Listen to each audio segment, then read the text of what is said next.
ज्ञान प्राप्ति का था। और इसके जो रचयिता थे वो महर्षि वशिष्ठ हैं। और इसमें जो संवाद है महर्षि वशिष्ठ और शक्ति के बीच में संवाद है। इसमें 10 यम नियम की बात बताई है, आसन है। और इसको मतलब सॉरी अध्याय वाइज इसको डिवाइड किया है। और ये जो वशिष्ठ संहिता है ये द्वैतवाद के सिद्धांत पर आधारित है। इसका जो प्रथम अध्याय है तो उसमें अष्टांग योग बताया है, यम नियम आसन बताया है और एक कर्म का प्रकार बताया था, जिसमें कर्म के 2 प्रकार बताए थे। प्रवर्तक मार्ग बताया था और निवर्तक मार्ग, इन्हें ही कर्म भी बताया था। और फिर जो इसका सेकंड अध्याय है तो उसमें नाड़ियों के बारे में बताया था। और कंद था, कुंडली था, प्राण था, नाड़ी शुद्धि वगैरह था। और उसके नाड़ी शुद्धि के लक्षण थे। और जब हम प्राणायाम वगैरह ये जो अभ्यास करते हैं तो उसके स्थान कैसा होना चाहिए। और फिर इसके बाद तृतीय अध्याय में था प्राणायाम, प्रत्याहार और नाद था। और इसके फोर्थ अध्याय में था धारणा, ध्यान और समाधि, जो कि पतंजलि योग दर्शन के बहिरंग साधन है। और फिर उसके बाद इसके 5वें अध्याय में बताया था जीव के बारे में कि आत्मा का स्वरूप कैसा होता है और जीव की जो अवस्थाएं कितनी होती है। तो उनकी 4 अवस्थाएं होती है, जागृत अवस्था, सुषुप्ति अवस्था और जागृत, स्वप्न, सुषुप्ति तुरिया और तुरिया तुरिया। हाँ, तुर्य अवस्था। और फिर इसके बाद 6th जो चैप्टर था उसमें आज पढ़ेंगे, लेकिन आपने इंट्रोडक्शन में बताया था कि इसमें हमें जप वगैरह के बारे में पढ़ना है और समाधि के बारे में पढ़ना है। ओके, बहुत बढ़िया लवी जी। ठीक है, जप कितने प्रकार के बताए गए हैं सौरभ जी?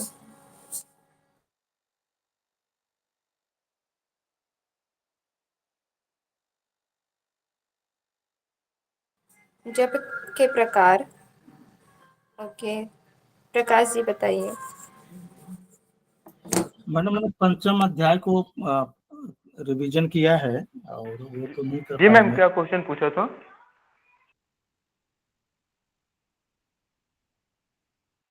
जो 3 प्रकार का आपने पांसु और ये बताया था मैडम, वही 3 था मैम, जब जब बोला था ना। हाँ जी, अभी 6th चैप्टर में हम लोग पढ़ेंगे ना, वो जप के प्रकार कितने बताए गए हैं वहाँ पर? मैम 3 पता है, अब उसके आगे नहीं पता। ओके, 3 कौन कौन से? मैम वाचक, फिर पांसु जिसको वाचक बोलते हैं बोल के, फिर धीरे धीरे और मन में, ये 3 प्रकार के होते हैं। ओके, इसके अन्य और कौन कौन से नाम हैं और कैसे नाम से जानते हैं, सीक्वेंस में बताइए। मैम नाम तो नहीं पता है, सॉरी। ओके, रवि जी बताइए। मैम जो 6th चैप्टर में पढ़ना है वो वाला आप बोल रही हैं? हेलो, आवाज आ रही मेरी? यस मैम, अभी आ रही है। मैम जो 6th चैप्टर में पढ़ना है वो वाले आप पूछ रही हैं? हाँ जी, दोनों बताइए। मैम जो 6th चैप्टर में पढ़ना है तो उसमें ओम का जप बताया था और एक त्र्यंबकम जप बताया था। फिर वो नारायण का बताया था और एक और 4th वाला याद नहीं आ रहा। और फिर इसमें जो जप आपने बताया था इसमें मैम देख के बताएं, चारों नहीं बता सॉरी देंगे मैम, मैम, देख हमें ये वाला याद नहीं आ रहा अभी। अगर देख के आपको बता सकते हैं मैम। नहीं याद आता तो भी आप देखकर बता सकते हैं, तो आपको फिर याद रहेगा ना कि हमने इस चीज को यहाँ पर देखकर बताया था। मैम गायत्री या प्रणव मंत्र, त्र्यंब मंत्र, हृदय कमल और समाधि क्रम में। हृदय कमल? हृदय कमल कौन सा जप होता है?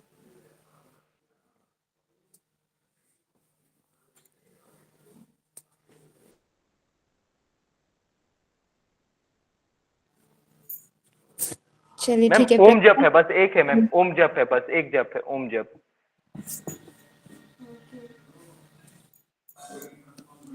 चलिए ठीक नहीं, है हम। सॉरी मैम, 3 बताया था ना, एक तो जो बोल के करते हैं, एक तो जो मन ही मन करते हैं, और एक जो बताया था कि जो जैसे गूंज होती है उस तरीके से करते बिना होठ हिलाए। बहुत बढ़िया। ठीक है, जो बिना होठ हिलाए करते हैं उसको बोलते क्या है? मैम ये नाम ही याद नहीं आ रहा, बाकी ये पता कि 3 प्रकार के बताए थे। ठीक है ठीक है। चलिए, उच्च, उपांशु और मानस जप होता है। ठीक है, उच्च जप में हम लोग जोर जोर से बोलकर उसमें जप करते हैं। उपांशु में हम होठ हिलाकर, केवल होठ हिलता है, मंद जप होता है हम लोग। और एक होता है मानस जप, जिसमें ना तो होठ हिलता, कुछ भी उसमें मूवमेंट नहीं होता, केवल हम मन में जप करते रहते हैं। ठीक है, चलिए बहुत बढ़िया। और हम लोग 6th चैप्टर में हम लोग पढ़ेंगे ओम जप, त्र्यंबकम जप, नारायण जप, ये 3 जप। ठीक है, और चौथा था हमारा समाधि के विषय में देखेंगे। समाधि के विषय में लगभग वही है जो हमने चतुर्थ अध्याय में देखा है। ठीक है, चलिए। 14 नाड़ियों के नाम प्रकाश जी बताइए। Yes madam. जी, 14 नाड़ियाँ कौन कौन सी हैं? देखिए मैडम, एक तो आपका सुषुम्ना हो गया, पिंगला हो गया, ईड़ा हो गया, गंधारी हो गई, कुहू हो गई, और उसके बाद ये 4 तो मालूम है मैडम, याद नहीं है पूरी तरह से। विशोदरी हो गई, अभी याद तो नहीं है मैडम, जो ठीक है, कोई याद आ रहा बात मैं नहीं, आपके पास। कोई बात नहीं। विजय जी बताइए, 14 नाड़ियाँ कौन कौन सी हैं? 14 नाड़ियां में हाँ जी।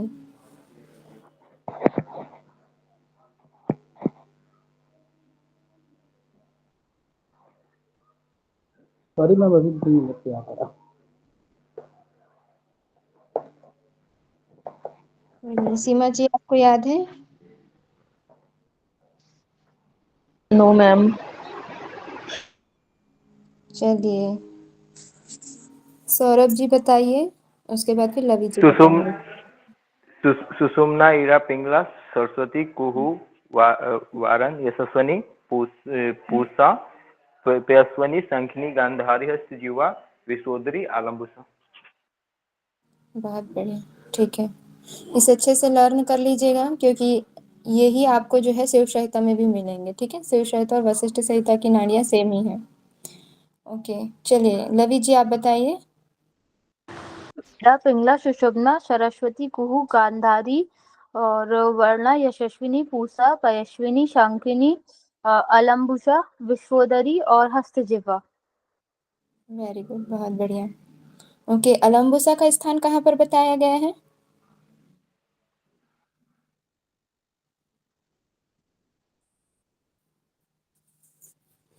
याद है अलम्बुसा का स्थान? याद है मैम, मतलब किससे आपने पूछा ये तो बताएं। हाँ, कोई भी बताइए। मैम आलम भूसा का यहाँ पे नाम जो है हमारे राइट लेग, राइट मतलब राइट साइड में बताया गया है, राइट लेग में। ओके, लवी जी क्या सही है? Saurabh ji? Ma'am no idea. Okay, Vijay ji, Prakash जी?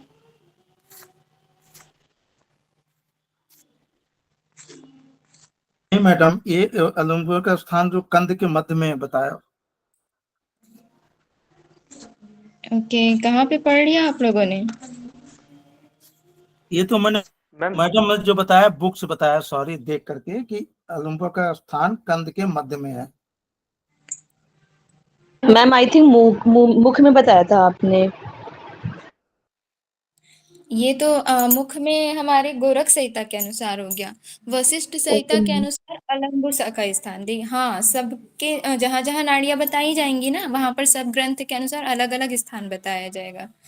ठीक है, तो ओके मैम। अलंबुसा स्थान वशिष्ठ संहिता में ध्यान रखिएगा नहीं बताया गया है।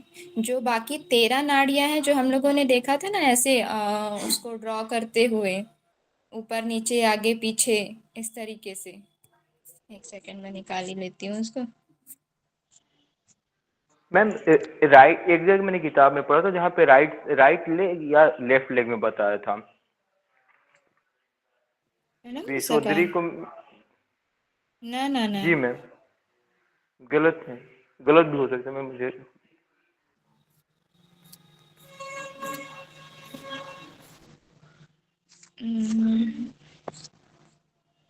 कहाँ बोल रहे थे सौरभ जी? राइट लेग में। देखिए यहाँ पर,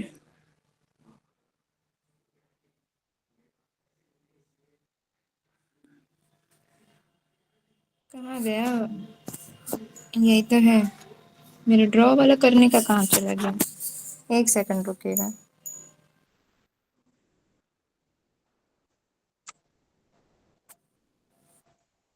ड्रॉ कैंसिल करके आ गया। मैम इन्हें भी सीक्वेंस से भी पूछ लिया जाता है। हाँ मैम मैम मेरे पास है मैम, कंध के नीचे, गुदामल के नीचे बाएं बाएं भाग में।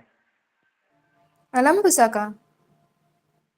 मैडम जो बुक में जी दिया मैम। है, अलम्बुसा का स्थान कंध के मध्य में है।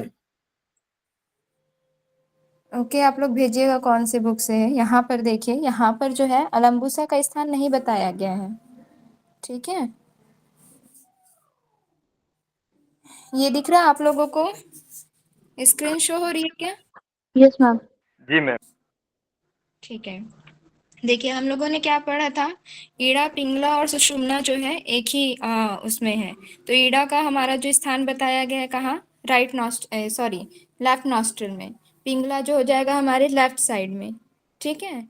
और सुषुम्ना दोनों के मध्य में है, यानी कि इस तरीके से यहाँ पे हो गया, इन दोनों के मध्य। तो ये इधर हो गया पिंगला, इधर हो गया ईड़ा, ठीक है। अब यहाँ पर इन सब नाड़ियों में आप लोग देखिए, सबका स्थान बताया गया, लेकिन आपको यहाँ यहाँ पर कहीं पे अलम्बुसा नजर आ रहा है?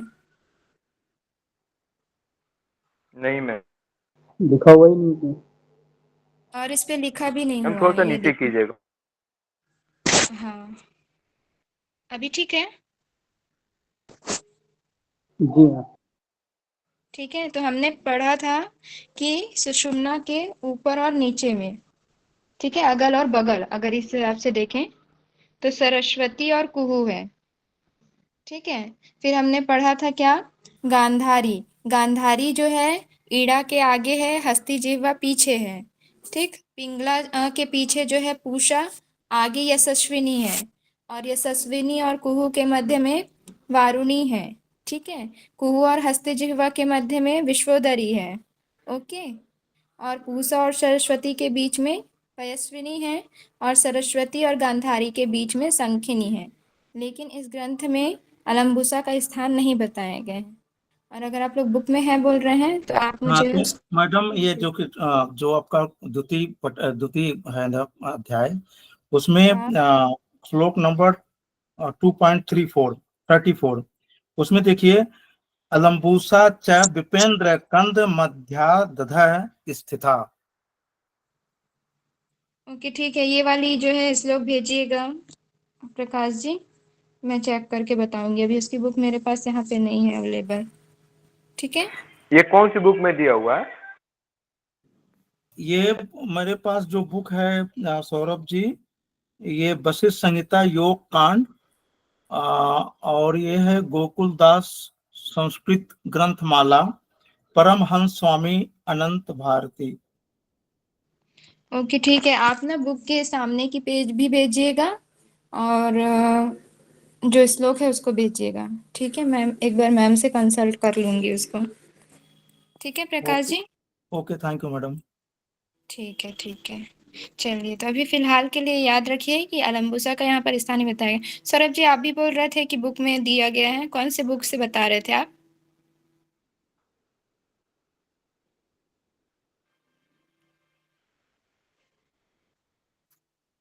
आवाज आ रही है सौरभ जी? अब लेफ्ट करके लग रहा है उसका वो।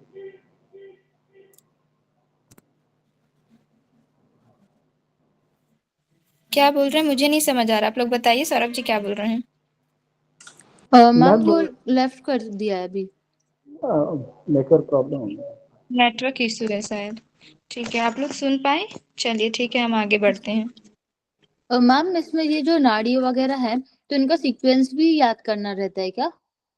हाँ, सीक्वेंस भी याद कर लीजिएगा। अभी जो 18 जून वाला एग्जाम हुआ था उसमें शिव संहिता में जो नाड़ियाँ हैं उसका स्थान पूछा गया था कि कौन से स्थान पर है। सुषुम्ना का ही स्थान पूछा गया था।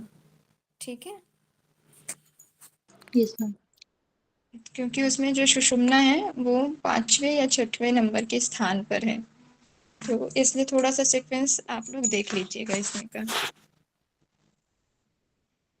चलिए, बाकी स्थान अच्छे से याद रखिएगा क्योंकि अलग अलग ग्रंथ में अलग अलग स्थान बताए गए हैं। ठीक है,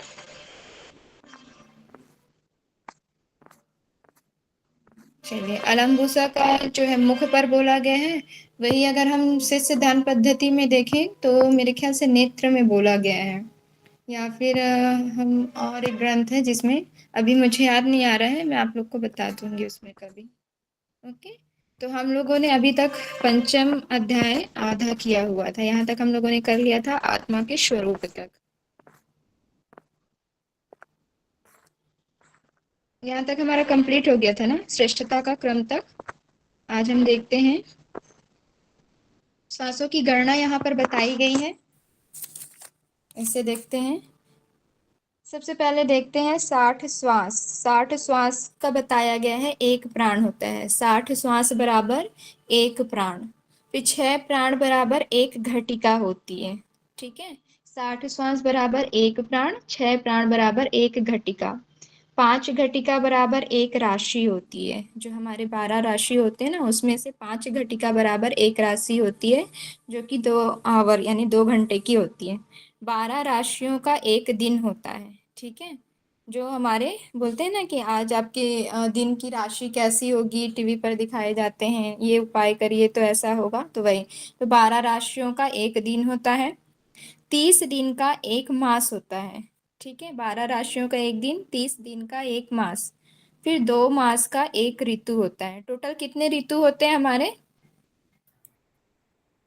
6 ऋतु होते हैं मैडम। चैत बैसाख हो गया, उसके बाद आषाढ़ सावन हो गया, फिर ये तो आषाढ़ मास हो सावन। गई। ऋतु ऋतु मैम 4 होंगी ना, 4 3 जा 12।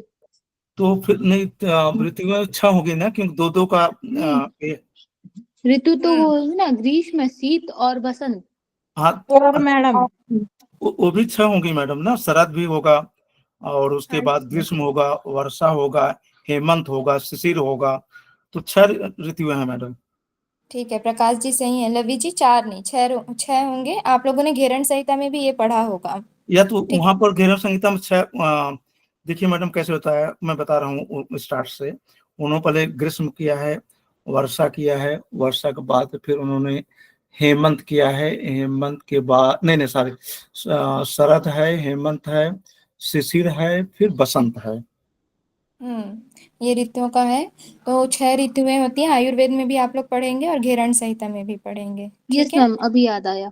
ठीक है। नहीं, उसमें भी है सर, आयुर्वेद में भी है 6 ऋतुएं, उसमें भी दिया है मैडम। हाँ वही बोल रही हूँ, आयुर्वेदा में भी आप लोग पढ़ेंगे। वैसे 6 ऋतुएं ही होती हैं। ठीक है, तो 2 मास का एक ऋतु होता है, तो 3 ऋतुओं का एक अयन हो जाएगा। ठीक है, 2 मास का एक ऋतु हुआ तो कितने हो गए हमारे? 12 मास। 12 मास का 6 ऋतु हो जाएगा। ठीक है, फिर 3 ऋतु का एक अयन होता है। 2 अयन होते हैं, कौन कौन से?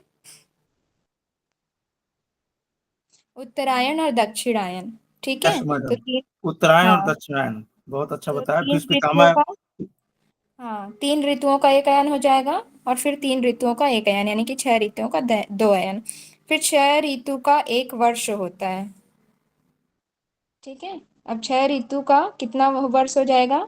एक वर्ष हो जाएगा, अर्थात 12 महीने होते हैं। तो 2 2 मास के एक एक ऋतु होते हैं। ठीक है, 3 ऋतुओं के एक अयन होते हैं, और 6 ऋतु के एक वर्ष होते हैं। क्लियर है ये? कंफ्यूज तो नहीं हो रहा है ना इसमें? Lavi ji? No ma'am, no ma'am, no ma'am. नहीं नहीं, बिल्कुल नहीं मैडम। ठीक है, तो देखिए 60 श्वास बराबर एक प्राण, 6 प्राण की एक घटिका हो गई, 5 घटिका की एक राशि, तो 12 राशियों का एक दिन हो जाएगा। ठीक है, फिर 30 दिन का एक मास, तो 2 मास की एक ऋतु हो गई। ठीक है, यानी कि 2 2 2 2 करके तो 6 ऋतुएं हो गई। फिर 3 ऋतुओं का एक अयन। ओके, फिर यहाँ पर 6 ऋतुओं का एक वर्ष हो गया। ठीक है, यहाँ पर ये आपके डायग्राम में भी बता दिया गया है कौन कौन सी ये ऋतुएं हैं। ये देखिए, माघ फागुन, चैत्र बैसाख जेठ आषाढ़ श्रावण भाद्रपद अश्विन कार्तिक और मार्गशीर्ष और फागुन। ठीक है, सॉरी पुष, फागुन अच्छा शुरू में दे दिया है। ठीक है, तो यहाँ पर जो है 2 मंथ के हो गए, शिशिर हो गए, माघ और फागुन के, चैत्र और बैसाख के बसंत हो गए। ठीक है, ज्येष्ठ और आषाढ़ में ग्रीष्म ऋतु हो गया, सावन और भादो का हो जाएगा वर्षा, आश्विन और कार्तिक का शरद और मार्गशीर्ष और पुष का हो जाएगा हेमंत ऋतु। तो अभी कौन सी ऋतु चल रही है बताइए? शरद मैम ऋतु चल। शरद चल रही है, शरद। ठीक है, जब मार्गशीर्ष महीना भी स्टार्ट हो जाएगा 3-4 दिन के बाद, तो फिर हेमंत ऋतु स्टार्ट हो जाएगी। तो इन 3 ऋतुओं का एक अयन हो गया, यानी कि उत्तरायण, आदान काल भी बोला जाता है इसे। और फिर 3 ऋतुओं का एक अयन हो गया दक्षिणायन, जिसे विसर्ग काल के नाम से जाना जाता है। फिर इन 2 ऋतुओं को मिलाकर एक वर्ष होता है। ठीक है, सॉरी 6 ऋतुओं को मिलाकर, 2 अयन को मिलाकर एक वर्ष। क्लियर है ये? 100 वर्ष की आयु उत्तम मानी गई है। ग्रहों के साथ 12 राशियों में प्रतिदिन श्वास चलता है, अर्थात हमारी जो ग्रह राशियां हैं उनके अनुसार ही जो है मनुष्य का श्वास प्रश्वास चलता है।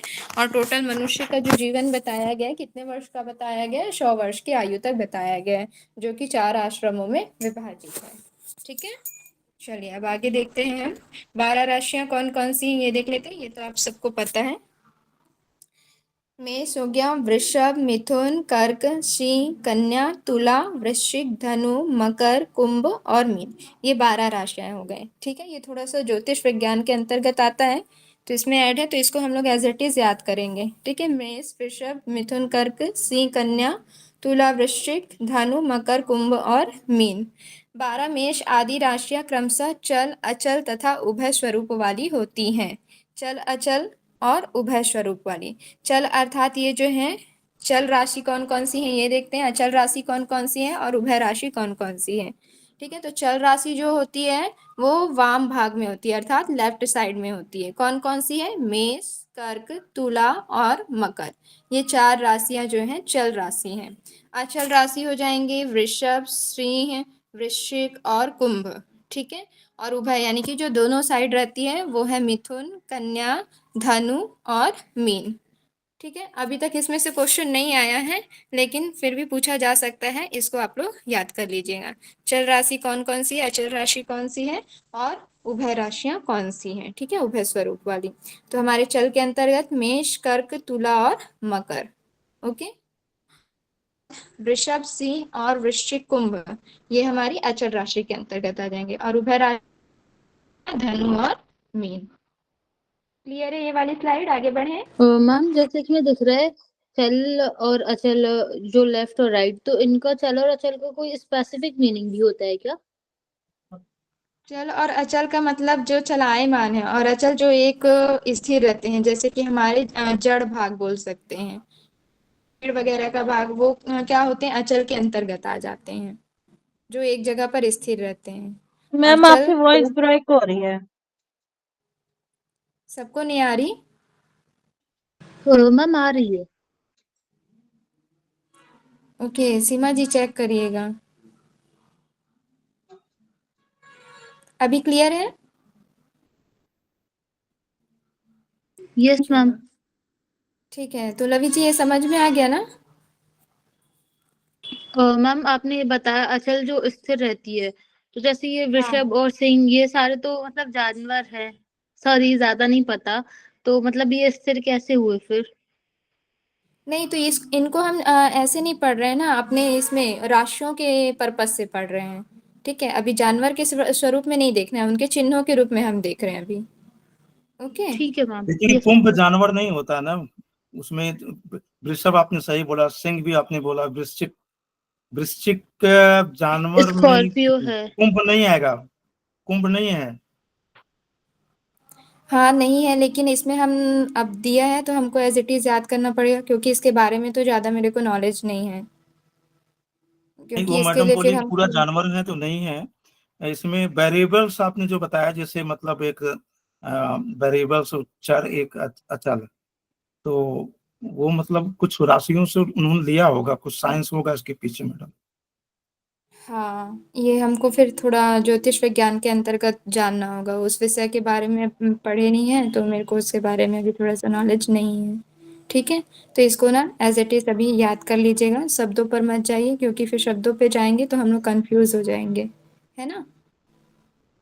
ठीक है, यस मैम। चल मैम, चलिए चलने ठीक है। वाली अचल जो चल नहीं सकती है।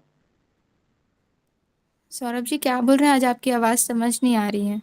मैं बोल रहा हूँ, मैं चल जो है मैम चलने वाली चीजें, और अचल जो चल नहीं सकती, जैसे जमीन, प्रॉपर्टी, वो हाँ हाँ मतलब समझने के लिए बोल रहा हूँ।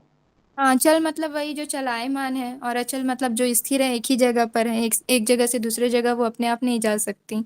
ठीक है, चलिए ठीक है, आगे बढ़ते हैं। अब हम यहाँ पर देखेंगे महाभूतों एवं ग्रहों का संबंध किस प्रकार से, जो हमारे पंच महाभूत हैं और जो ग्रह राशियां हैं उनका संबंध किस प्रकार से यहाँ पर देखते हैं। राशियों में ग्रह योग से इस शरीर में भूत, वर्तमान और भविष्य को तथा शुभ अशुभ फल को भी जाना जा सकता है। ठीक है, राशियों में जब ग्रह उदय होता है तो उन दोनों के संयोग से शरीर में जो भूत यानी कि जो हो चुका है, वर्तमान जो चल रहा है, और भविष्य जो होने वाला, तथा उसके शुभ और अशुभ जो अच्छे और बुरे फल हैं उनको भी जाना जा सकता है। ठीक है, राशियों के माध्यम से। इनमें एक एक राशि के अंतर्गत 5 महाभूतों का वास होता है। ठीक है, तो सभी राशियों के अंतर्गत कितने पांच पंच हमारे जो महाभूत हैं उनका वास होता है। तो सबसे पहले यहाँ पर देखते हैं प्रथम नाड़ी।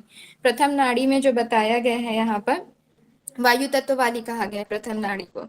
ठीक है, तो इसमें क्या होता है, ये जो है नाक के एक तरफ में वायु चलती है। अब यहाँ पर देखेंगे कि क्या बोला जा रहा है, जो वायु तत्व वाली नाड़ियां होती हैं, या जो वायु तत्व है हमारा पंच महाभूत, वो किस ओर चलता है, तो ये नाक के एक तरफ चलता है। बोल रहे हैं नाक के एक तरफ वायु चलती है, यानी कि या तो इस तरफ ले सकते हैं या तो इस तरफ ले सकते हैं, किसी भी तरफ जो है एक साइड में जो है ये वायु तत्व चलेगी।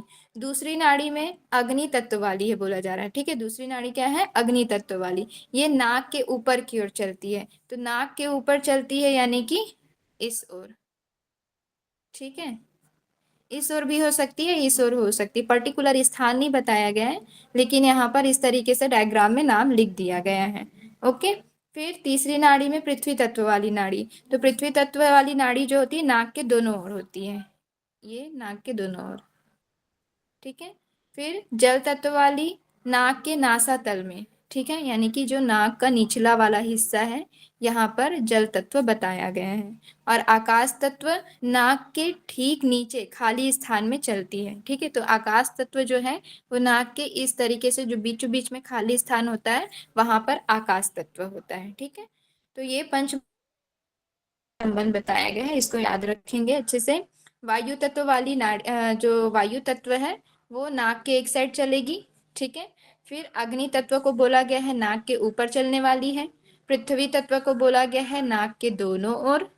ठीक है, और जल तत्व वाली को बोला गया है नाक के नीचे साइड में, जो नासा तल है हमारा यहाँ पर, और आकाश को खाली स्थान पर, ये जो बीच का हिस्सा है वो खाली स्थान बताया गया, यहाँ पर आकाश तत्व चलती है।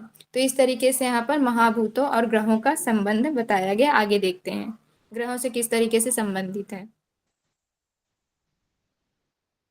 राशि एवं ग्रह देखते हैं, ये केवल याद करने वाले विषय हैं, इसको आप लोग अच्छे से याद कर लीजिएगा। ठीक है, चलिए सबसे पहले देखते हैं यहाँ पर तत्व बताए गए हैं वायु तत्व। वायु तत्व के जो ग्रह बताए गए हैं गुरु और राहु, ये हो गया हमारा वायु तत्व। और इसके जो ग्रह हैं वो कौन कौन से हैं, गुरु हैं और राहु हैं। ठीक है, इनको दोनों को याद करने का तरीका बताया गया, यानी कि दोनों में ऊ की मात्रा आ रही है, एक तो छोटू ऊ और एक तो बड़ी ऊ। ठीक है, तो इस तरीके से याद रखेंगे, वायु तत्व के जो ग्रह हो जाएंगे गुरु और राहु। फिर अग्नि तत्व के ग्रह हो जाएंगे शुक्र और मंगल, ये दोनों जो है उत्तेजना वाले ग्रह हैं, दोनों ही अग्नि से रिलेटेड है। ठीक है, शुक्र और मंगल, इसलिए इसको याद रखेंगे, अग्नि तत्व में हमारा आ जाएगा शुक्र और मंगल ग्रह। फिर पृथ्वी तत्व से कौन से ग्रह संबंधित है, तो बुध और रवि, पृथ्वी के सबसे पास के ग्रह बुध और रवि जो है पृथ्वी तत्व से संबंधित हैं। फिर जल तत्व से संबंधित हैं चंद्र और शनि, ठीक है। जल जो कि शीतल होता है, तो चंद्र और शनि ग्रह भी जो होते हैं ठंडे होते हैं, शीतल होते हैं। ओके, तो ये याद करने का ट्रिक है, इसको अच्छे से याद रखेंगे। वायु तत्व के हो गए गुरु और राहु, ये एक बार आया था मिलान में, इसे पूछा गया था, तो इसको आप लोग अच्छे से याद रखिएगा, ठीक है। वायु तत्व के जो ग्रह हो जाएंगे गुरु और राहु, अग्नि तत्व के शुक्र और मंगल, पृथ्वी तत्व के बुध और रवि, और जल तत्व के हो जाएंगे चंद्र और शनि। आकाश तत्व के कोई भी ग्रह नहीं बताए गए, इनके साथ कोई भी ग्रह नहीं चलता है, ठीक है। तो ये याद रखेंगे, वायु के गुरु और राहु दोनों में छोटू की मात्रा या बड़ू की मात्रा, इस तरीके से याद रख लेंगे। अग्नि तत्व में शुक्र और मंगल आ जाएंगे, दोनों उत्तेजना वाले ग्रह हैं। पृथ्वी तत्व में बुध और रवि, और जल तत्व में, क्लियर है ये? आगे बढ़े, मेरी आवाज आ तो रही है 9 ना? ग्रह हैं मैडम, ये 9 ग्रह होते हैं, तो इन्होंने मतलब हम्म, आकाश तक छोड़ करके बाकी और जो 4 महाभूतों से उससे उन्होंने जोड़ा है। हाँ जी, ठीक है। तो इस तरीके से राशि और ग्रह कनेक्टेड है, और इन्हीं के अनुसार ही हमारे जो है मतलब अनुसार ही हमारे जो हाव भाव है ना, जो भी हमारा स्वभाव है उसमें चेंजेस आते रहते हैं ग्रहों और राशियों के माध्यम से, ठीक है।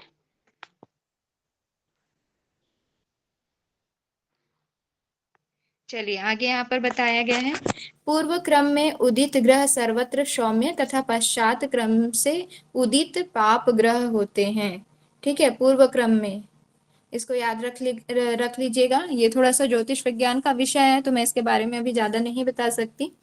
पूर्व क्रम में उदित ग्रह सर्वत्र सौम्य होते हैं, इतना याद रखिएगा, और पश्चात क्रम से उदित ग्रह जो होते हैं वो पाप ग्रह होते हैं, ठीक है। उसके बाद नाक के दाहिने भाग में शुभ कारक ग्रह चलते हैं, यानी कि जो दाहिने भाग होते हैं, ठीक है, वहां पर जो ग्रह चलते हैं वो कैसे होते हैं? शुभ कारक होते हैं। कौन कौन से? राहु, मंगल, रवि और शनि।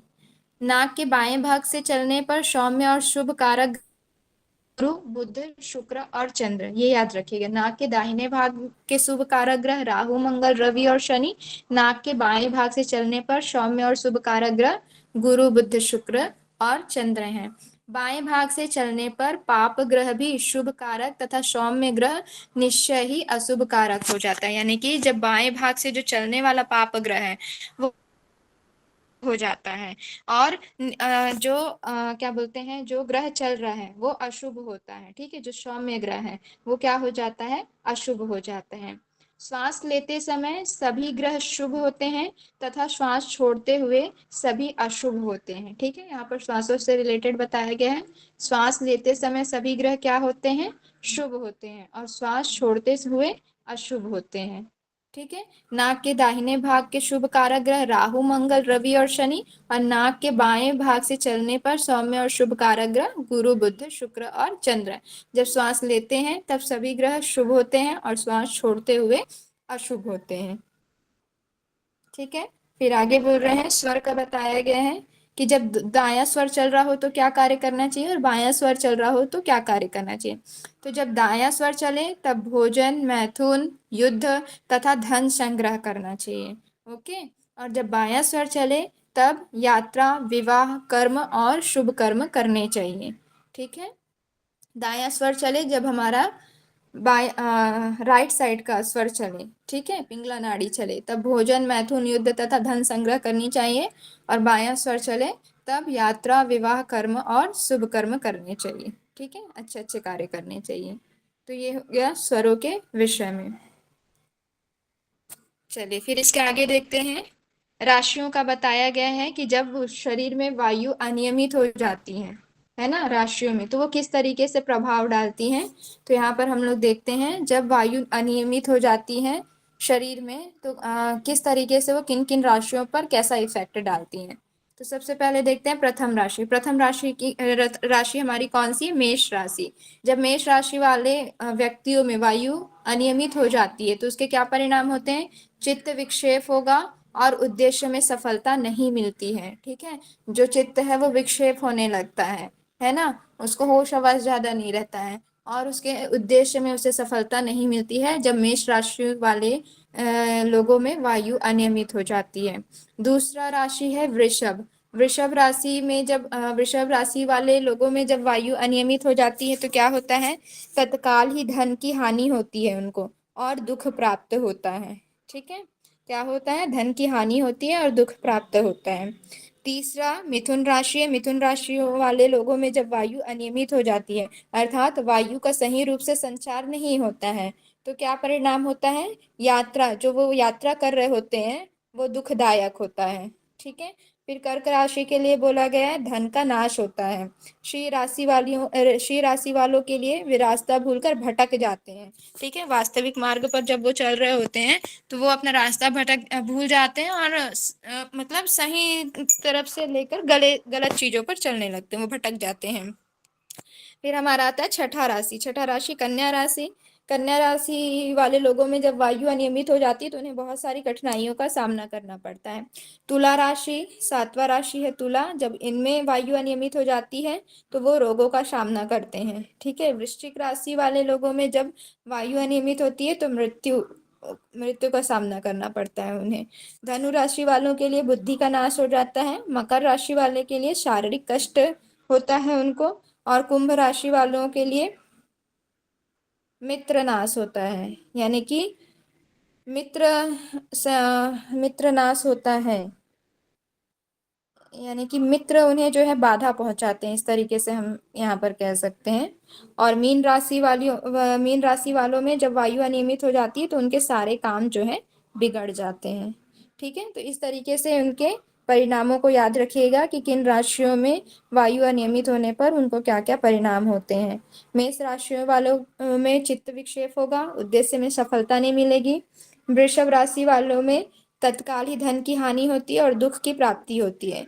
मिथुन राशि वालों को यात्रा जो है उनकी दुखदायक होती है। कर्क राशि वालों के लिए उनका धन का नाश होता है। ठीक है, और जो सिंह राशि वाले हैं वो रास्ता भूलकर भटक जाते हैं अपने मार्ग से। कन्या राशि वालों को कठिनाइयों का सामना करना पड़ता है। तुला राशि वाले लोगों को रोग हो जाता है। वृश्चिक राशि वालों को मृत्यु का सामना करना पड़ता है। धनु राशि वालों के लिए बुद्धि का नाश हो जाता है उनका। ठीक है, मकर राशि वालों के लिए शारीरिक कष्ट होता है उन्हें, और कुंभ राशि यानी मित्र का नाश होता है, यानी मित्र उन्हें हानि पहुंचाते हैं, इस तरीके से हम समझ सकते हैं। और मीन राशि वालों के लिए उनके सारे कार्य बिगड़ जाते हैं। ओके, तो इसको एज इट इज याद करिएगा। चलिए, क्लियर है, आगे बढ़े। मैम ये वायु अनियमित मतलब क्या होता है? जब शरीर में वायु का सही तरीके से संचार नहीं हो पाता ना, यानी कि ऑक्सीजन ठीक से प्रवाह नहीं हो पाती, शरीर को बॉडी जितने ऑक्सीजन की जरूरत है बॉडी को उतना नहीं पहुंच पा रही है। ठीक है, सारे रोग या जो भी कष्ट होते हैं शरीर में वो क्यों होते हैं, वायु के असंतुलन होने के कारण। ठीक है, तो वही बताया गया है कि जब इस तरीके से वायु अनियमित हो जाते हैं तो उनके क्या क्या परिणाम होते हैं। Yes ma'am. मैम एक डाउट और ये था, जैसे ऊपर वाली साइड में लिखा था पूर्व क्रम में उदित होने वाले ग्रह जो हैं, तो ये पूर्व क्रम और पश्चात क्रम मतलब ये इनके सीक्वेंस से लिया गया है?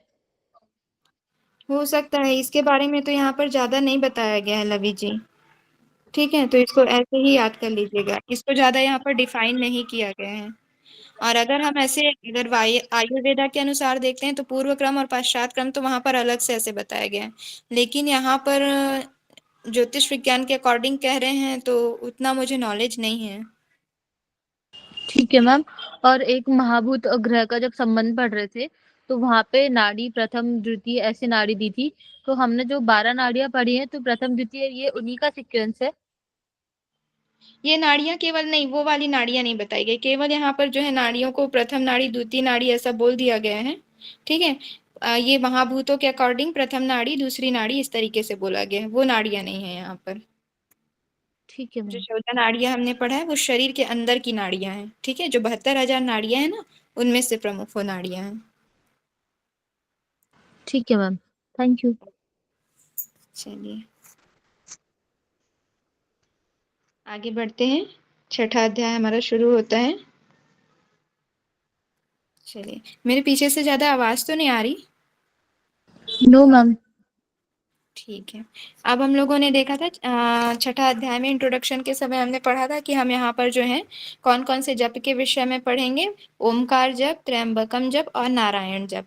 और ये सभी जो है हमें मृत्यु से जो है मुक्त करती हैं। ठीक है, यहाँ पर शक्ति जी प्रश्न करते हैं मुनि वशिष्ठ जी से कि मृत्यु से छुटकारा पाने का उपाय क्या है, हम कैसे मृत्यु से दूर हो सकें, ये जो जीवन मरण का बंधन है इनसे हम कैसे छूट सकते हैं। तो अब यहाँ पर मुनि वशिष्ठ जी जो हैं उनके मार्ग बता रहे हैं। तो प्रथम यहाँ पर उपाय बताया गया है ओमकार का जप करने से, दूसरा बताया गया है त्रयंबकम जप करने से, जिसे रुद्र ध्यान के नाम से भी जाना जाता है, तृतीय उपाय बोला गया है नारायण का ध्यान, और चतुर्थ उपाय बताया गया है समाधि के थ्रू। ठीक है, समाधि के थ्रू भी जो है हम मृत्यु से मुक्त हो सकते हैं। ओके, तो चलिए अब देखते हैं हम ओम का जप क्या है। वशिष्ठ संहिता के इस अंतिम अध्याय में शक्ति इस प्रश्न के बारे में जिज्ञासा रखते हैं कि मृत्यु पर कैसे विजय प्राप्त किया जा सकता है। तो वशिष्ठ जी जो है निम्न प्रकार से उत्तर देते हैं, बाहरी तथा आंतरिक लक्षणों के आधार पर अपने मृत्यु काल के विषय में ज्ञान प्राप्त कर साधक को चाहिए कि वे शांत तथा समाहित बना रहे। ठीक है, बाहरी तथा आंतरिक लक्षणों के आधार पर कैसे, बाह्य और आंतरिक और कहीं पर आया था ये वर्ड, तब मैं वहां पर और पूछी थी, बाहरी चिन्हों से और आंतरिक लक्षणों से किस तरीके से, बाह्य अर्थात हमारे जो शरीर के माध्यम से है ना, शरीर का कंपन होना या फिर कुछ रोग हो जाना या किसी प्रकार का चोट या आघात लग जाना, उसकी वजह से वो लक्षण हो गए। और आंतरिक लक्षण बोलते हैं कि मृत्यु के समय कुछ कुछ चिन्ह दिखाई ऐसे देने लगते हैं, तो वो आंतरिक लक्षण हो गए। ठीक है, तो ये दोनों आधार पर अपने मृत्यु काल के विषय में ज्ञान प्राप्त किया जा सकता है। तब साधक को उस टाइम पे शांत रहना चाहिए, है ना, और शास्त्र द्वारा बताए गए स्वकर्मों का आचरण बनाए रखें तथा निष्काम भाव से तारक मंत्र अर्थात ओम का जप करना चाहिए। ठीक है, ये हमारे भगवत गीता में भी बताया गया कि अपने मृत्यु के पूर्व तैयारी कैसी करनी चाहिए, जब मृत्यु आए तो उसकी तैयारी कैसी होनी चाहिए। तो हमको जो है शांत रहना चाहिए और जैसे कर्म करने को बताया गया है शास्त्रों में, जैसा आचरण बताया गया है करने के लिए कहा गया है वैसा करना चाहिए, तथा निष्काम भाव से, है ना, किसी भी प्रकार का हमको फल की इच्छा नहीं रखनी है, किसी भी कर्म के फल की चाह नहीं रखनी है, जो भी कर्म हमको करना है निष्काम भाव से करना है।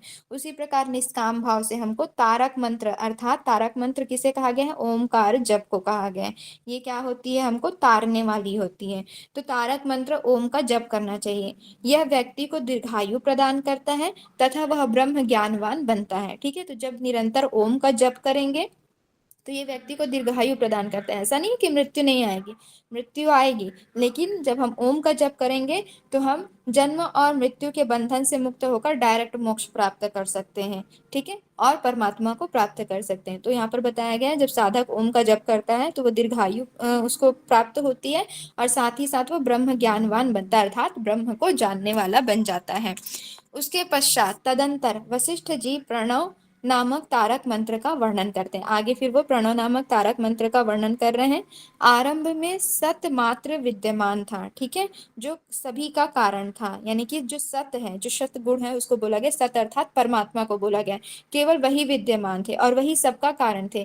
इसी सत से ओम के रूप में ज्ञात चतुर्वर्णीय अक्षर पैदा हुए अर्थात उत्पन्न हुआ।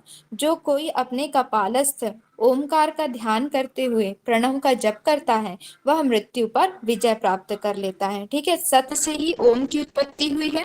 ओम कैसा है, चतुर्वर्णीय अक्षर अ उ मा, और जो ओम का जो ऊपर का अर्ध मात्रा होता है, एक सेकेंड, ये ओम जो है अ उ म से मिलकर बना है और ऊपर का ये जो अर्ध मात्रा हुआ। ठीक है, इसलिए इसे चतुर्वर्णीय अक्षर कहा गया है। जो कोई कपालस्थ ओमकार का ध्यान करते हुए, कपालस्थ यानी कि जो कोई अपने कपाल में मस्तिष्क में ओमकार का ध्यान करते हुए प्रणव का जप करते हैं वह मृत्यु पर विजय पाकर दीर्घायु बनते हैं। ठीक है, तो यहाँ पर उसके लाभ भी बता दिया गया है कि जो कोई ओमकार का जप करेगा वो क्या होगा, मृत्यु पर विजय प्राप्त कर लेगा और दीर्घायु जीवन प्राप्त होगा उसे। ठीक है, आगे देखते हैं फिर गायत्री या प्रणव मंत्र। अब ये होता क्या है, ये यहाँ पर बता रहे हैं। गायत्री या प्रणव मंत्र के द्वारा पहले आत्मा विशुद्धि के लिए प्राण का संयम कर निर्मल चित्त हो। ठीक है, यानी कि अब करना कैसे है, उसके लिए क्या क्या आवश्यक होनी चाहिए। तो पहले तो बता दिया गया कि जो ओमकार या प्रणव मंत्र है वो तारक मंत्र है। अपने मृत्यु के अंतिम समय में कपाल में ओमकार का जप करना चाहिए, जिससे जो है साधक क्या होता है, दीर्घायु को प्राप्त होता है, ब्रह्म को जानने वाला हो जाता है, ब्रह्म ज्ञानवान बन जाता है। ठीक है, और साथ ही साथ जो है मृत्यु पर विजय विजय प्राप्त कर लेता है। अब इसको करने के लिए क्या होना चाहिए? सबसे पहले आत्मा शुद्ध होनी चाहिए, और आत्मा को शुद्ध करने के लिए क्या करना है? प्राणों पर संयम करके चित्त को निर्मल करना है। फिर शरीर में स्थित ओमकार रूपी परम तत्व को जानकर उस ओमकार अक्षर का अपने शरीर में न्यास करने से मृत्यु से छुटकारा पाया जा सकता है। न्यास करने से अर्थात बार बार जप करने से, ठीक है। शरीर में स्थित ओमकार रूपी परम तत्व को जानकर, यानी कि हमारे हृदय में जो है ओमकार रूपी परम तत्व का ध्यान करना है। जब हम उसको जान जाएंगे, कब जान पाएंगे? जब हमारी आत्मा शुद्ध हो जाएगी और प्राणों पर संयम हो जाएगा और चित्त जो है निर्मल हो जाएगा, तब हम उसके स्थान को जान पाएंगे, उसको जान पाएंगे और उस ओमकार अक्षर का अपने शरीर में न्यास करते हुए उससे जो है मृत्यु से छुटकारा पाया जा सकता है। तो बार बार इसका जप करने से जो है हम मृत्यु से मुक्त हो सकते हैं, ठीक है। तो ये हो गया गायत्री मंत्र या प्रणव मंत्र। ओके, अब आते हैं दूसरा जब बताया गया है त्र्यंबकम मंत्र। त्र्यंबक मंत्र के विधान से अपने हृदय में जप करें। अब इस त्र्यंबकम मंत्र का भी जो बोला जा रहा है, कहाँ पर करना है? हृदय में जप करने के लिए कहा जा रहा है, और इसे रुद्र ध्यान के नाम से भी जाना जाता है, ठीक है। त्र्यंबक मंत्र जाप तथा रुद्र ध्यान ये जो है अन्य मार्ग हैं। यदि कोई मृत्यु से भयभीत है, वह अपवित्र रहने पर भी मृत संजीवनी का जप करे, ठीक है।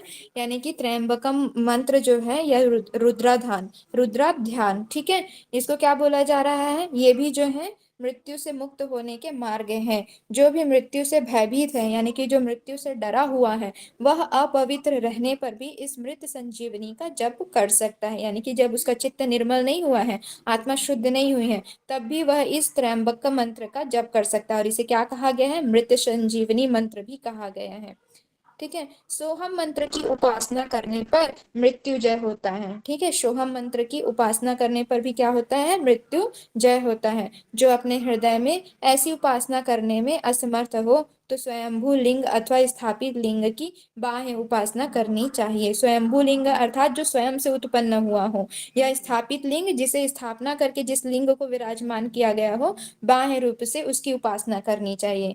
यानी कि जो हम शिव जी की पूजा करते हैं ना लिंग स्वरूप में, उनकी उपासना करनी चाहिए, ठीक है। जो अपने हृदय में ऐसी उपासना करने में असमर्थ हो, अर्थात जो त्रयंबक मंत्र का उपासना करने में असमर्थ है, जो अपने मन में उसका जप नहीं कर सकता, तो उसे स्वयंभू लिंग या स्थापित लिंग की बाह्य उपासना करनी चाहिए, ठीक है, या उसकी पूजा करनी चाहिए, ये बोला जा रहा है। ओके, तो त्र्यंबक मंत्र क्या बोला गया है? ये जो है मृत्यु पर विजय प्राप्त करने के अन्य मार्ग हैं, और जो साधक भयभीत है, वह अपवित्र रहने पर भी इसका जप कर सकता है, ठीक है। सोहम मंत्र की उपासना करने पर मृत्युजय होता है। सोहम मंत्र और हमने कहाँ पढ़ा था? इसमें पढ़ा था हमने। सोहम में हम क्या मैम कर योग बीज में पढ़ा था। हाँ जी, मंत्र योग के अंतर्गत क्या करते हैं? सोहम मंत्र की टेक्निक क्या होती है?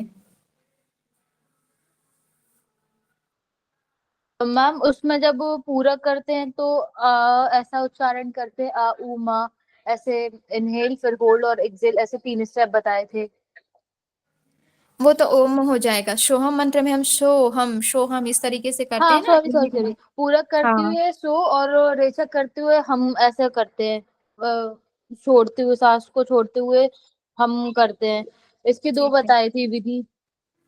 ओके ओके, ठीक है, यही है, ठीक है। तो या तो आप त्र्यंबक मंत्र का जप करिए, सोहम मंत्र की उपासना करिए, या ये भी आप नहीं कर सकते तो आप जो है स्वयंभू लिंग अथवा स्थापित लिंग की बाह्य रूप से उपासना करनी चाहिए, बोला गया है, ठीक है। क्लियर है ये वाली स्लाइड? Yes ma'am. ओके, चलिए अब आगे देखते हैं हम। अब बोल रहे हैं नारायण नारायण जप करने के लिए। तो नारायण जप हमें कैसे करना है?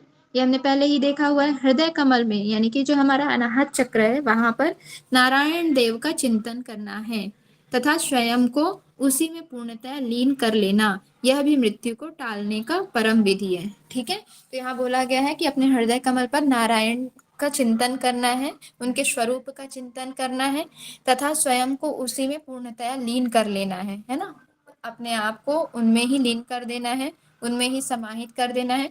यह भी मृत्यु को टालने की परम विधि बताई गई है। फिर चौथा यहाँ पर बताया गया है समाधि के थ्रू। समाधि क्रम से भी मृत्यु को टाला जा सकता है, ये तो आप सभी को पता है। सभी संकल्पों से रहित शून्य अवस्था को समाधि कहते हैं, है ना। जब साधक जो है शून्य अवस्था में पहुंच जाता है, जहां पर वो आनंद की अनुभूति करता है, बाकी उसे कुछ भी चीजें याद नहीं रहती है, एक वो स्थिर और शांत चित्त वाला हो जाता है, तब उस अवस्था को कहते हैं समाधि की अवस्था। जीवात्मा और परमात्मा की एक रूपता की अवस्था को समाधि कहा जाता है। ध्यान आदि क्रम से रहित जो अवस्था है, ठीक है, ध्यान आदि क्रम से रहित जो अवस्था है उसे शून्यता कहते हैं। ठीक है, शून्यता क्या कहते हैं, जब साधक ध्यान वगैरह ये सब से जो है निकल लेता है, यानी कि केवल वहां पर सिर्फ आनंद ही आनंद का अनुभव करता है, क्या चीज का ध्यान कर रहा है, किस चीज का, उसे कुछ भी ज्ञात नहीं रहता, तो वो हो जाती है शून्य की अवस्था। समाधि क्रम से विशेष रूप से मृत्यु जय होता है तथा योग वेत्ता होते हैं। साधक जो होता है क्या होता है, योग वेत्ता कहलाता है, अर्थात योग को जानने वाला होता है। ठीक है, तो समाधि के जो है थ्रू भी जो है मृत्यु को टाला जा सकता है। तो यहाँ पर समाधि की डेफिनेशन बता दी गई है। सभी संकल्पों से रहित शून्यावस्था को समाधि कहते हैं। जीवात्मा और परमात्मा की एक रूपता की अवस्था को समाधि कहते हैं। ध्यान आदि क्रम से रहित जो अवस्था होती है उसे शून्य की अवस्था कहते हैं। और समाधि क्रम से विशेष रूप से मृत्यु जय होता है और जो साधक होता है वो योगवेत्ता हो जाता है। तो इस तरीके से 4 तरह से हम जो है मृत्यु को टाल सकते हैं। पहला हमारा हो गया गायत्री या प्रणव जप का ध्यान। दूसरा हो गया त्र्यंबक जप, जिसे रुद्रा ध्यान के नाम से भी जाना जाता है। तीसरा जो है नारायण जप, अर्थात अपने हृदय कमल पर नारायण का चिंतन करना है और उनको स्वयं में पूर्ण लीन समझना है स्वयं को। और साथ ही चौथा जो है समाधि के थ्रू मृत्यु को टाला जा सकता है। इस तरीके से मुनि वशिष्ठ जी ने शक्ति जी को 4 जो है उपाय बताए। ठीक है, ये क्लियर है। तो आज तक तो इसकी डिटेलिंग नहीं पूछी गई है, केवल इतना ही पूछा गया है कि जो है मृत्यु के मार्ग या उपाय कितने बताए गए हैं या कौन कौन से जप होते हैं। ठीक है, किसी का कोई प्रश्न? आगे यहाँ पर हम क्वेश्चन देख लेते हैं। समझ आ गया ना ये चारों? आवाज आ रही मेरी? यस मैम, आ रही है। ठीक है, क्लियर ये वाली संकट के स्लाइड? समय मैम, संकट के समय लोग इसका जप करने के लिए यस मैम। कहते हैं। हाँ सौरभ जी क्या बोल रहे हैं? मैम, संकट के समय हमारे यहाँ बोलते हैं इनका जप करने के लिए जब कोई परेशानी होती है। क्या बोल रहे हैं? आज आपकी आवाज क्लियर नहीं है, फिर से बोलिएगा। मैम, लोग कहते हैं कि संकट के समय हम लोग बोलते हैं ना इनका जप करो, किसी एक का, लोग गायत्री मंत्र या त्र्यंबक के। हाँ, ये जो अधिकतर देखिएगा जो क्या बोलते हैं रोगराई वगैरह इससे जो पीड़ित होते हैं या जिनको कुछ ध्यान नहीं होता है ना, तो उनके लिए अधिकतर जो है रुद्राभिषेक या फिर ये त्र्यंबकम मंत्र का जाप कराया जाता है। ठीक है, और हमारे जो है अंतिम समय में बोला जाता है कि ओम का उच्चारण करते रहना चाहिए, है ना, ओम का ही ध्यान करते रहना चाहिए। क्योंकि अगर हम जो है परमात्मा का ध्यान करेंगे तो अंत समय में फिर जब हमारी मृत्यु होगी तो हम परमात्मा में ही लीन हो जाएंगे। और उसके अतिरिक्त अगर अदर वस्तु में, अदर चीजों में ध्यान जाएगा हमारा, तो फिर अगले जन्म में हमको फिर वही योनि प्राप्त होगी जिसमें हमारा ध्यान होगा। ठीक है, आप लोगों ने वो जड़ भरत वाली कहानी तो सुनी होगी ना? याद है किसी को? हम सुनाई थी, फिर भूल गया लग रहा है। हम्म, मैम, सुनाई थी लग रहा है आपने एक दिन, फिर हम भूल गए लग रहा है यार ये।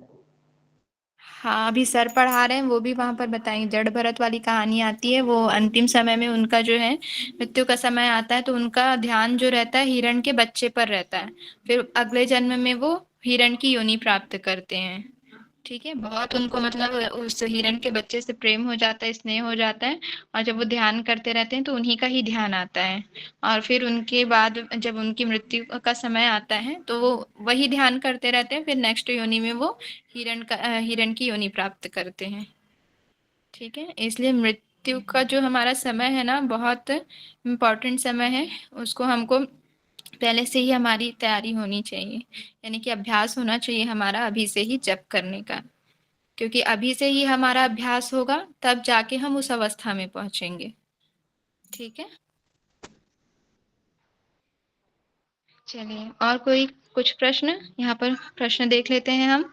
वशिष्ठ संहिता के अनुसार वायु तत्व एवं अग्नि तत्व के साथ कौन कौन से ग्रह चलते हैं, बताइए।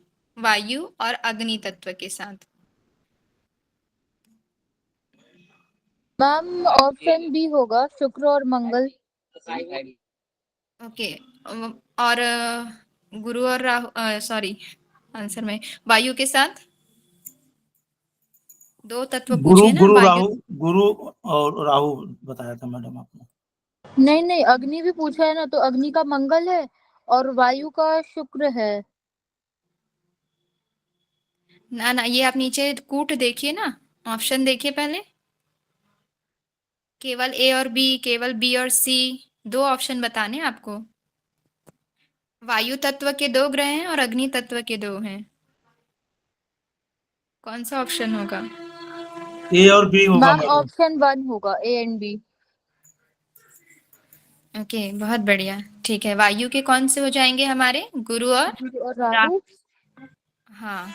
और अग्नि के हो जाएंगे शुक्र और मंगल। पृथ्वी के कौन से हो जाएंगे? ये बताया था आपने, बुध और मैम इसका रवि। बुध और रवि होगा। हाँ ठीक है। और हमारे एक हो गए जल तत्व के। जल तत्व के कौन से हो जाएंगे? चंद्र चंद्र और और शनि। शनि। बहुत बढ़िया, वेरी गुड। ठीक है, तो इसी तरीके से आप लोग याद रखेंगे। आंसर A1 करेक्ट है। चलिए, थैंक यू आप सभी का। आज हमारी वशिष्ठ संहिता कंप्लीट हो गई है। ठीक है, चलिए और किसी का कोई प्रश्न? No ma'am. चलिए, तो यहाँ पर हमारी वशिष्ठ संहिता जो है कंप्लीट होती है। अब मेरा सब्जेक्ट यहीं तक था पढ़ाने का। क्या हो रहा है, ये हो क्यों नहीं रहा है?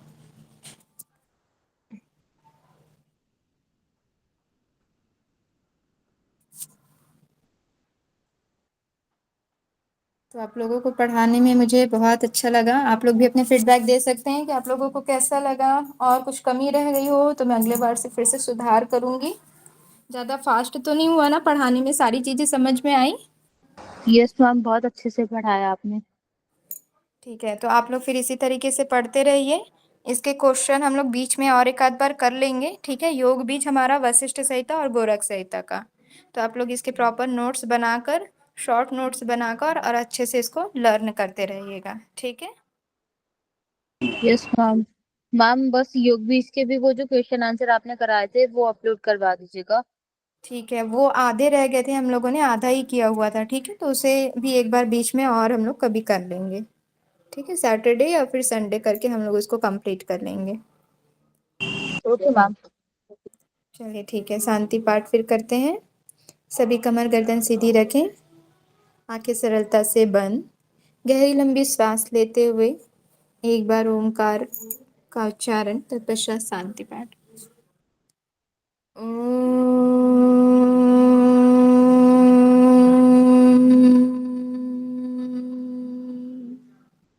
सर्वे भवन्तु सुखिनः, सर्वे सन्तु निरामयः, सर्वे भद्राणि पश्यन्तु, मा कश्चित् दुःखभाग् भवेत्। ॐ शान्ति शान्ति शान्तिः। सर्वारिस्तष्टु शान्तिर्भवतु।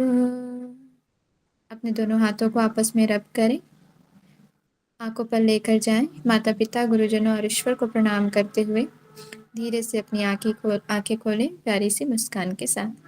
हरिओम आप सभी को शुभ संध्या। चलिए, अपना ध्यान रखिएगा और अच्छे से पढ़ाई करिएगा। ठीक है, Jai thank you ma'am. Thank you madam. Welcome जी। चलिए, लेफ्ट कर लीजिए, रिकॉर्डिंग ऑफ हो जाएगी।